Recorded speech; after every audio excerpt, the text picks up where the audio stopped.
मुसलमानों में भी जाति होती है, इस तरह से प्रस्तुत किया गया कि जैसे कोई आविष्कार कर लिया गया। पासमानदा शब्द का अर्थ होता है जो पीछे रह गया, जाति के रूप में और राजनीतिक और आर्थिक संदर्भों में भी पासमानदा का अर्थ ये है। तो एक और शब्द प्रचलित हुआ दलित मुस्लिम, कि दरअसल हम मुसलमानों को 3 श्रेणियों में बांटकर देख रहे हैं, एक अशराफ, एक पासमानदा और एक दलित मुस्लिम। ये तीनों पक्षों को अलग अलग करके देखना ज़रूरी है कि मुसलमानों में अनटचेबिलिटी भी प्रैक्टिस होती है। तो इसलिए ये ना समझा जाए कि जो छुआछूत है वो केवल हिंदू समाजों में है, बल्कि वो मुस्लिम समाज में भी है। उसको तोड़ने के लिए बड़ा ज़रूरी है कि आपस में इस तरह के रिश्ते बनाए जाए, और ये बड़ी समकालीन बात है। जाति का सवाल मेरी नज़र में बड़ा संवेदनशील सवाल है। जैसे कहा प्रियदर्शन जी ने भी और पहले संजय जी ने भी कहा कि हम बड़े संवेदनशील हो जाते हैं, और ये क्योंकि हायरार्किकल है, उसमें एक पूरी सीढ़ी है, और जो ऊपर की सीढ़ी है उसके लिए कहना आसान है कि मैं तो जातिवाद में विश्वास नहीं रखता, लेकिन जो उसको भुगतता है, नीचे की सीढ़ी पर है, उसके लिए कहना ज़रा मुश्किल है, क्योंकि उसके हर कदम पर, उसके अस्तित्व से जुड़ी हर प्रश्न पर जाति कहीं ना कहीं पर आ जाती है। इसलिए ये सवाल बड़ा संवेदनशील सवाल है। एक दूसरी बात ये कि ये बात भी उतनी ही सही है कि अगर ये संवेदनाओं का सवाल है तो ये बराबरी और गैर बराबरी का भी सवाल है, लेकिन कहीं ना कहीं पर संवेदना और बराबरी गैर बराबरी के सवाल से जूझते हुए हमने एक चीज़ को थोड़ा नज़रअंदाज कर दिया, और वो दूसरी वाली जाति यानी जाति क्यों नहीं वाले सवाल पर हमने कहीं कम सोचना शुरू किया। अंबेडकर, गांधी, लोहिया हमारे संदर्भ बिंदु हो सकते हैं। उनका समाज अलग था, उनकी दुनिया अलग थी, उनकी राजनीति अलग थी। उन्होंने अपने सवालों का जवाब एक पद्धति से दिया। हाँ, उनकी पद्धति प्रासंगिक हो सकती है, लेकिन उस पद्धति के ज़रिए हम अपने सवालों के जवाब कैसे निकालेंगे, ये मेरे लिए बड़ा विषय रहता है हमेशा। तो मुझे बहुत अच्छा लगता है अम्बेडकर पढ़ना, लेकिन मैं जब भी अम्बेडकर को पढ़ता हूँ तो मुझे हमेशा इस बात का एहसास होता है कि वो कहीं ना कहीं पर पद्धति की ओर इशारा कर रहे हैं, और कहीं ना कहीं पर जो उनका हल है वो संदर्भ के अनुकूल है। इसलिए हमें अपने संदर्भ को जानना ज़रूरी है, ख़ास तौर से जो जाति का दूसरा मायना है, जाति क्यों नहीं। मुझे ऐसा लगता है कि सामाजिक जीवन में जब भी हम अपनी बहुल अस्मिताओं के साथ प्रवेश करते हैं, तब हमारे सार्वजनिक सरोकार में जाति की एक अहम भूमिका होती है। सवाल ये है कि जो सार्वजनिक सरोकार हैं उनका चरित्र क्या है। मुझे ऐसा लगता है कि अगर हम समाज, एक बड़ा अच्छा शब्द था जिसके बारे में आजकल बात नहीं होती है, जिसे समाज सुधार कहा जाता था, वो कहीं ना कहीं पर धूमिल हो गया है। इस विषय पर मैं बाद में आऊँगा, और अब मैं अपने संदर्भ बिंदु पर लौटता हूँ। मेरा संदर्भ बिंदु ये है, हमारे प्रोफेशन में एक चीज़ कही जाती है कि आप नए तरीके से क्या बात कहें, उसकी मार्केट बन जाती है। तो मुसलमानों में जाति का सवाल जो है वो तकरीबन इसी तरह से प्रस्तुत किया गया, एक आविष्कार के रूप में। दुनिया में जितने लोग, जैसे ही मैं कहूँ मुसलमान, आप अपने आज इर्द गिर्द जानेंगे और थोड़ी देर बाद जब बात करेंगे तो आपको पता लग जाएगा कि वो भी इसी समाज का हिस्सा हैं। जिस तरह की जाति व्यवस्था हिंदुओं के बीच में होगी, हिंदू समाजों में होगी, उसी तरह के कुछ ना कुछ ऊपर नीचे, छोटा बड़ा, अगड़ा पिछड़ा, तो मुसलमानों के बीच में भी होगा, ये सब जानते हैं। लेकिन मुसलमानों में भी जाति होती है, इस तरह से प्रस्तुत किया गया कि जैसे कोई आविष्कार कर लिया गया, और वो आविष्कार इतना अब पुराना और बासी सा लगता है कि हम ये भूल जाते हैं कि वो डिस्कवरी को लेकर के आगे क्या हुआ। जिन लोगों ने इस बात को उठाने की कोशिश की, आंदोलन किया, पहली बात तो ये आंदोलन कोई नया नहीं है, जिसमें पासमानदा आंदोलन जिसकी बात की जाती है वो नया आंदोलन नहीं है, काफ़ी पुराना आंदोलन है। लेकिन उस पासमानदा आंदोलन ने जैसे जैसे गति पकड़ी, उसके तर्क क्या थे, उसने समाज को कैसे देखा, उसने राजनीति को कैसे देखा, और उसने धर्म को कैसे देखा। जो आप बात कर रहे थे धर्म की, वो बहुत अहम बात है कि आखिर धर्म के मामले में पासमानदा आंदोलन ने उसको कैसे देखा। अम्बेडकर का जिक्र आपने किया, और अम्बेडकर का जो की आलोचना है हिंदुइज़्म की, उसका जिक्र किया, तो सवाल उठता है कि क्या पासमानदा आंदोलन भी इस्लाम का वैसा ही कोई आलोचनात्मक परिप्रेक्ष्य देता है या नहीं देता है। तो इसीलिए हमें अपने आज को जानना ज़रूरी है, और उस आज में जिस तरह से मुसलमानों के बीच में जाति के सवाल को पासमानदा आंदोलन ने सामने रखा, उस पर मैं 3 बातें करके अपनी बात को ख़त्म करूँगा।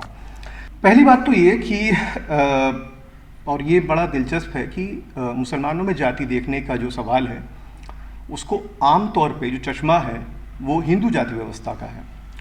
ये बात कई लोगों ने लिखी है कि ऐसा नहीं है। इम्तियाज़ अहमद का नाम मैं लेना चाहूँगा। इम्तियाज़ साहब ये बराबर कहते रहे कि हाँ, एक ख़ास संदर्भ में, एक ढांचागत तरीके से समाज की संरचना में, उसमें काफ़ी एक मिलने जो मतलब काफ़ी सिमिलैरिटीज़ हैं, एक रूपताएं हैं, लेकिन उसको ये कह देना कि बिल्कुल वैसा ही है, ठीक नहीं होगा। इसीलिए जो अशराफ, अजलाफ और अर्जाल जैसे जो शब्द हमारे सामने रखे जाते हैं, उनको लेकर हम ये ना सोचना शुरू कर दें कि ये बिल्कुल वैसे ही हैं जैसे ब्राह्मण, क्षत्रिय, वैश्य और शूद्र है। इनके बीच में इनका जो फंक्शनिंग है, इनके जो काम करने का तरीका है इन श्रेणियों का, वो थोड़ा सा अलग है। और उस अलगाव को लेकर पासमानदा आंदोलन ने कुछ बहुत सटीक चीज़ें सामने रखी हैं। पहली चीज़ जो है वो है कि पहली बात तो ये कि जब भी मैं पासमानदा आंदोलन बोल रहा हूँ तो उसका अर्थ ये बिल्कुल ना लिया जाए कि केवल एक ही पासमानदा आंदोलन है। उस आंदोलन में भी कई सारे धड़े हैं, उनके बीच में विरोधाभास हैं, वो अलग अलग तरीके से मुस्लिम पिछड़ेपन को परिभाषित करते हैं। इसलिए मैं यहाँ इस बात को स्पष्ट करना चाहता हूँ कि यहाँ मैं पासमानदा आंदोलन का जो लेख करने वाला हूँ वो पूरी तरह से अली अनवर अंसारी की लेखन और उनका जो ऑल इंडिया मुस्लिम पासमानदा मुहाज की कार्यशैली है उस पर केंद्रित है। इसमें दूसरे और धड़े हैं, मैं उनका जिक्र नहीं करूँगा। पासमानदा शब्द का अर्थ होता है जो पीछे रह गया, जाति के रूप में और राजनीतिक और आर्थिक संदर्भों में भी पासमानदा का अर्थ ये है। जब ये शब्द शुरू हुआ और इस बात को कहा गया तो एक और शब्द प्रचलित हुआ, दलित मुस्लिम। तब इम्तियाज़ अहमद जो मशहूर समाजशास्त्री थे, उन्होंने एक लेख लिखा और ये कहा कि ये कहीं गड़बड़ है, दलित मुस्लिम और पासमानदा के बीच का फ़र्क जो है वो स्पष्ट करना पड़ेगा। इस स्पष्टता को लेते हुए पासमानदा आंदोलन ने उससे सीखा और 2024 में, इसी साल जनवरी में, उन्होंने बिहार जाति जनगणना के आधार पर एक रिपोर्ट प्रकाशित की जिसमें ये अंतर दोबारा से लाया गया कि दरअसल हम मुसलमानों को 3 श्रेणियों में बांटकर देख रहे हैं, एक अशराफ, एक पासमानदा और एक दलित मुस्लिम। अब ये इसको थोड़ा सा याद रखिएगा। इसके पहला कैटेगराइजेशन जो है, जो कि हमें सतत रूप से हमारे सामने बार बार आता है, वो है अशराफ, अजलाफ और अर्जाल का। अशराफ का मतलब शरीफ, अजलाफ का मतलब कमतर और अजलाफ का मतलब जलील, नीचा। इस बात को लेते हुए और 1980 के दशक में ये जब शुरू हुआ आंदोलन, तो अभी तक अगर इसको मोटे तौर पर देखें, और ये 3 इसके पक्ष हैं, इनकी बात करके मैं इसको ख़त्म करूँगा अपनी बात को। ये 3 पक्ष जो हैं, ये तीनों पक्षों को अलग अलग करके देखना ज़रूरी है पासमानदा आंदोलन के। इसका पहला पक्ष जो है वो राजनीतिक और उसके प्रशासनिक आधारों पर टिका हुआ है। अक्सर ये बात की जाती है कि जो पिछड़ा वर्ग है, ओबीसी कैटेगरी है, उसमें मुसलमानों के लिए आरक्षण होना चाहिए। ये बात कहने वाले बहुत से राजनीतिक दल हैं, लेकिन पासमानदा आंदोलन का जो धड़ा ऑल इंडिया पासमानदा मुस्लिम आंदोलन ने कभी भी ये बात नहीं कही है। उनका ऐसा कहना है कि सामाजिक आर्थिक पिछड़ेपन के आधार पर ही ओबीसी कैटेगरी को डिफाइन करना चाहिए और उसको 2 हिस्सों में बांट देना चाहिए। एक हिस्सा जो कि ओबीसी कहलाएगा और दूसरा जो कि अति पिछड़ा कहलाएगा।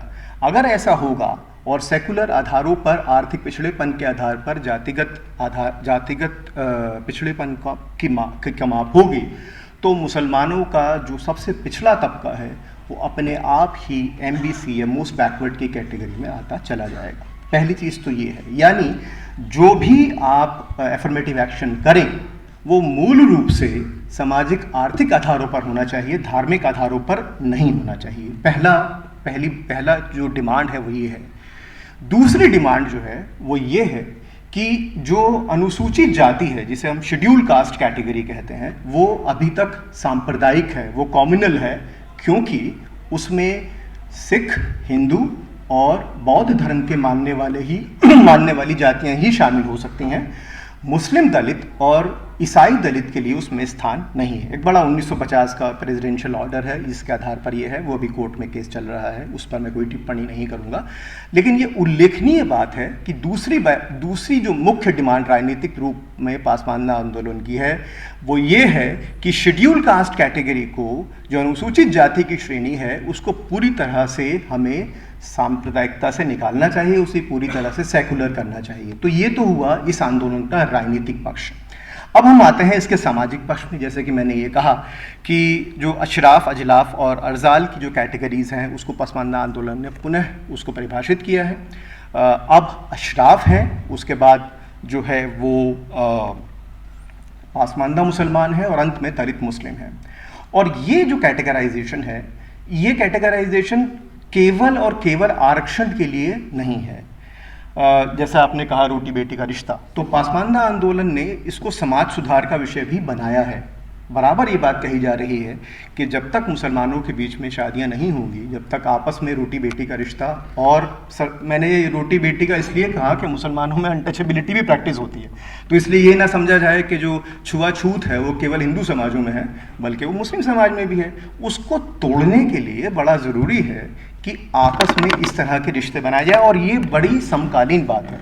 जिस बात को जो आपने कहा अम्बेडकर या उससे पहले लोहिया जिस बात को कहा करते थे, वो बात आज हो रही है। और दिलचस्प बात यह है कि जाति जाति क्यों नहीं के सवाल पर पासमानदा आंदोलन जितना सशक्त रूप से सामने आया है, उसकी चर्चा जाति विमर्श में होती नहीं है।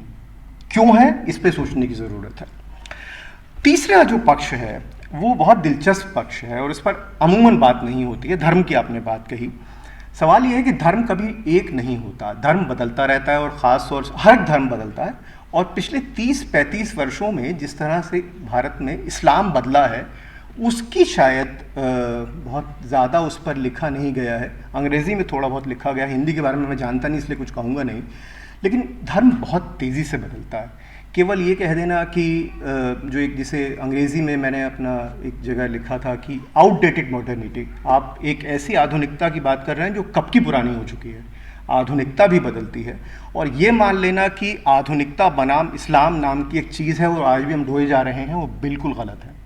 इसीलिए जो आज के सरोकार हैं, उनमें धर्म जिसे हम इस्लाम कहते हैं वो कैसे प्रैक्टिस होता है, वो कैसे अपनाया जाता है, उसमें कितने परिवर्तन हुए हैं, वो जानना ज़रूरी है। तभी हम पासमानदा आंदोलन के धार्मिक परिप्रेक्ष्य को समझ पाएंगे। और वो क्या है कि पिछले 30-35 सालों में जो मुसलमानों की मजहबियत है, ख़ासतौर से अब फिर ये ज़रूरी है कौन से मुसलमान, तो मैं बात कर रहा हूँ सुन्नी मुसलमानों की। और सुन्नी मुसलमानों की जो मजहबियत है, उसमें एक ऐसा आंदोलन चला जिसने जाति के सवाल को बहुत दिलचस्प तरीके से सवालिया निशान के घेरे में लाके खड़ा कर दिया, और वो था तबलीगी जमात। तबलीगी जमात जो है वो गलत कारणों से उल्लेख में आती है, लेकिन उसका एक और पक्ष भी है। बहुत ज़रूरी है उस विषय पर बात करना। और ये बात पासमानदा आंदोलन के लोग अच्छी तरह से जानते थे कि धर्म बदल रहा है, और उस धर्म में जो सबसे तबलीगी जमात जिस समय शुरू हुआ, तो उसकी ओर आकर्षित होने वाले जो समूह थे वो सबसे नीची जाति के लोग थे। और उनके नीची जाति के लोगों का उसकी ओर आकर्षित होने के दो कारण थे। पहली बात तो ये कि वो बहुत ही साइलेंट तरीके से जो मुल्लावाद था उसका कहीं ना कहीं पर विरोध कर रहा था। वो उसको पूरी तरह से अराजनीतिक, असामाजिक और बिल्कुल स्थूल धार्मिकता, ऐसा नहीं कि तबलीगी जमात में सब कुछ अच्छा था, एक स्थूल धार्मिकता, यानी मुसलमानों को ज़्यादा धार्मिक बनाने की जो प्रवृत्ति थी, उस जैसे ही वो सामने आई, और उस प्रवृत्ति ने जैसे ही वो समाज में एक प्रचलित लोकप्रिय मजहबियत के रूप में फैलनी शुरू हुई, तब उसकी ओर आकर्षित होने वाले नीची जाति के लोग थे। और जब वो नीची जाति के लोग आए, तो उन्होंने जो वर्चस्ववादी जातियां थीं उनसे सवाल पूछने शुरू किए कि अगर आप सैयद हैं तो आप इस्लामिक नज़रिए से ऊंचे कैसे हो सकते हैं। तो जो सामाजिक न्याय का दर्शन इस्लाम में बहुत पहले से मौजूद था, उसको कहीं रीडिफाइन करने की प्रक्रिया भी शुरू हुई। जब ये रीडिफाइन करने की प्रक्रिया शुरू हुई, तब बहुत दिलचस्प चीज़ें हुई। क्या हुई कि जो नीची जातियां थीं मुसलमानों में, जिन्हें नीच कहा जाता था, जिन्हें अर्जाल कहा जाता था, उन्होंने अपने नाम बदलने शुरू किए। जातियों के नाम बदल गए, बहुत दिलचस्प तरीके से जातियों के नाम बदले। और उन्होंने क्या कहना शुरू किया कि हम आपके साथ में नहीं हैं, बल्कि हम तो उस समाज के साथ में हैं जहाँ इस्लाम शुरू हुआ था। तो इसीलिए बहुत दिलचस्प है कि पहले जो लोग पानी भरने का काम करते थे, उन्हें बड़ा ख़राब शब्द था सक्का, वो कहा जाता था। धीरे धीरे जब सुधार आंदोलन शुरू हुए तो उन्हें बहिश्ती कहा जाने लगा कि ये तो जन्नती हैं। जैसे हरिजन शब्द है, वैसे ही बहिश्ती शब्द था कि ये तो जन्नत के लोग हैं, बहिश्त से निकला है जन्नत का। लेकिन जैसे ही तबलीग जमात आई और उसका वर्चस्व आया और लोगों ने दोबारा से सही तरीके से, अलग तरीके से इस्लाम को पढ़ना शुरू किया, तो उन्होंने अपने आप को अब्बासी कहना शुरू कर दिया कि हम अब्बासी हैं। अब हम अपना लीनियज जो है वहाँ से जोड़ेंगे, यहाँ से क्यों जोड़ेंगे, अब हम सबका कहते हो। इसी तरह से जो बढ़ई थे उन्होंने अपने आप को सैफ़ी कहना शुरू कर दिया। इसी तरह से जो जुलाहे थे उन्होंने अपने आप को अंसारी कहना शुरू कर दिया। तो एक तरीके से एक अलग अलग किस्म, जो नाई थे उन्होंने अपने आप को सलमानी कहना शुरू कर दिया। तो इस तरह से जाति संगठन भी बने, और जिसको मैं ये कहूँगा कि अपने आप में एक लिबरेशन थियोलॉजी थी, एक बिल्कुल साइलेंट तरीके से जो पसमानदा ग्रुप थे उन्होंने कहीं ना कहीं पर उस जो वर्चस्ववादी सोच थी मुसलमानों के बीच में, उसको पलट दिया। तो ये 3 चीज़ें हैं। अगर इन 3 चीज़ों को ध्यान से देखा जाए तो जो पसमानदा आंदोलन है वो दरअसल हमें 3 बातें सिखा रहा है। पहला, सेकुलर, यानी जो राजनीतिक और समाज, जो राजनीतिक आधार हों वो सेकुलर हों। दूसरा, जो समाज में मौजूदा जातिवाद है उसका विरोध हो, और जो पासमानदा ग्रुप हैं उनको एडमिनिस्ट्रेशन और एफर्मेटिव एक्शन का पार्ट बनाया जाए। और तीसरा, धर्म की पुनर्व्याख्या। तो मेरे ख्याल से हमारी चर्चा के लिए आज मेरी तरफ से इतना ही। बहुत बहुत शुक्रिया। नेशनल दस्तक की आपसे गुजारिश है कि अगर इसको बचाना चाहते हैं तो नेशनल दस्तक को सब्सक्राइब करने के लिए रेड कलर के सब्सक्राइब बटन को दबाएं, फिर बेल आइकन की घंटी दबाएं। नेशनल दस्तक को बचाने के लिए बहुत जरूरी है कि हर खबर को शेयर करें, लाइक करें, कमेंट जरूर करें।